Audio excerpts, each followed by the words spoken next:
राजाधिराज ब्रह्म श्री स्वामी समर्थ महाराज ब्रह्मीभूत मोरे दादा आपले सगळ्यांचे श्रद्धासन असले गुरु माऊली यांना त्रिवार वंदन। येथे बसलेले श्री स्वामी समर्थ सेवेकरांना माझा श्री स्वामी समर्थ। आज आपला ज्या वर्षाचा पहिला दिवस, खूप उपस्थिती छान आहे। स्वामी बाबांचे लेकर सगळे हजर झाले तळमळीने। या बघा मधल्या 3 ताई बसेल का आपल्या नवीन सेवेकरी जोडले गेलेले आहेत। त्यांनी आता 3 दिवसांपासून स्वामी चरित्र 6 वाजता येऊन जातात आणि स्वामी चरित्र वाचत असतात। त्यांना आता असं होऊन गेलं काय काय सेवा का त्या आल्या ना, ते बघतात की सोयगाव केंद्रात काय चालतं, असं काय सेवा घेतल्या जातात। आपण एक ग्रुप तयार केलेला स्वामी समर्थ केंद्र सोयगाव, त्या ग्रुपला त्यांना ऍड केलं, त्या बघतात। बरोबर आहे ना ताई? ते सेवा बघून बघून आपला उद्दिष्टच तो आहे की यहा ग्रुप तयार केल्यामुळे अनेक आत्मे जोडले गेले आणि अनेक आत्म्यांपर्यंत ही सेवा पोहोचते आणि ती सेवा केल्याने आपल्या घरातील सगळे प्रश्न सुटतातच। त्याच्या मागे आपले परमपूज्य गुरु माऊली यांचा आशीर्वाद आहे।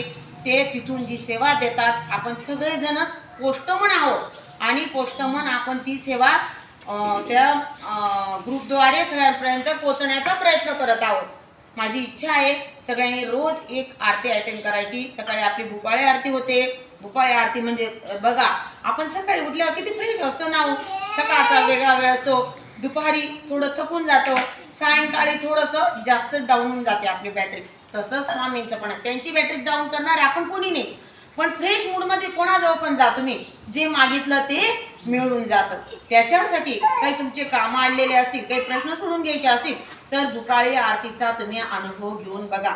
एक खूप खडतर प्रश्न असेल तुमचा, संकल्प करा की मी 108 आरत्या ह्या करेल। काही आकस्मिक अडचण आली तो भाग वेगळा आहे, पण 108 आरत्या तुम्ही स्वामींच्या दरबारात करून बघा आणि कसा का असेना प्रश्न आपल्या सुटल्याशिवाय राहत नाही। जर जमत नसेल कोणा ताईला तर त्यांनी हा टास्क करायचा। 10:30ला या तुम्ही, 10:30ला जमलं नाही तर सायंकाळी बाबा आपले दिवसभर बसलेले राहतात। सकाळी सांगण्याचं उद्दिष्ट सकाळी नित्य स्वाकार पण होतो। तेवढ्या तालुक्याभरातून फक्त आपल्या सोयगाव केंद्रातच नित्य स्वाकार हा घेतला जातो आणि नित्य स्वाकार म्हणजे सगळे देव देवतांना आपण स्वहा म्हणजे जेवण घालतो आणि जेवण एखादा आत्मा आपल्याकडे पाहुणा आला किंवा नुसतं चहा पाणी जरी केलं तरी संतोष होऊन जातं ना, तर आपण तर देवांना दिलं तर ते आपल्याला काय देऊन टाकतील हे सांगता येत नाही। ज्यांचे प्रश्न आणलेले असेल, रोज झालं ना केंद्रात काही ना काही आपल्याला कळत असं, आपले प्रश्न सुटत असतात। ही झाली आपली सेवा आणि केंद्राची गोष्ट।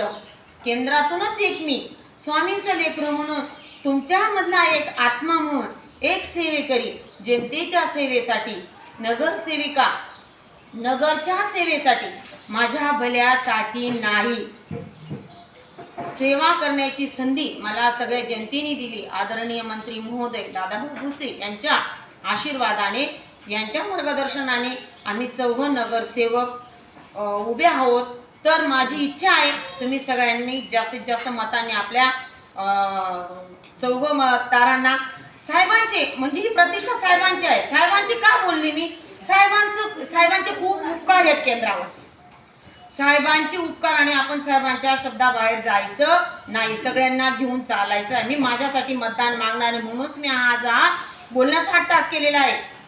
4 लोकांना माझी विनंती आहे, तुम्ही 4 लोकांना मतदान करायचं अशी माझी इच्छा। कारण हे बघा, हा जो परिसर झालेला आहे ना, हा साहेबांमुळे झालेला आहे, पण ही साहेबांची प्रतिष्ठा आहे। ही निवडणूक ही साहेबांची आपली नाही। मी म्हणणार नाही, आपल्या मार्गात पण मी चालत नाही। माझे अध्यात्म गुरु ते आहेत परमपूज्य गुरु माऊली आणि राजकीय गुरु माझे साहेब आहेत। त्याच्यामुळे मी हाच हट्टा आज करेन। मी तुम्हाला आग्रह केला नसता सेवेकरांना, परंतु त्यांनी आपल्याला करून दिलेलं आहे, त्यांनी आयतं ताट दिलेलं आहे। या केंद्रात अनेक पूर्वीपासून भरपूर लोक मंत्री झाले, काय झाले असतील, कुणी इकडे लक्ष दिलेले नाही। जेव्हापासून साहेबांनी किंवा एक स्वामींचं लेकरू तुमच्यामधून मी निवडून आलेले, मी 5 वर्ष मला सगळ्यांनी बघितलं की मी एक सेवेकरी म्हणूनच इथं राहिलेली आहे।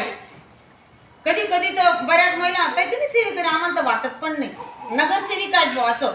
मी जशी आहे तशीच राहणार आहे।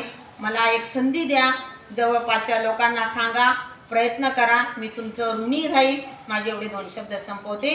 श्री स्वामी समर्थ।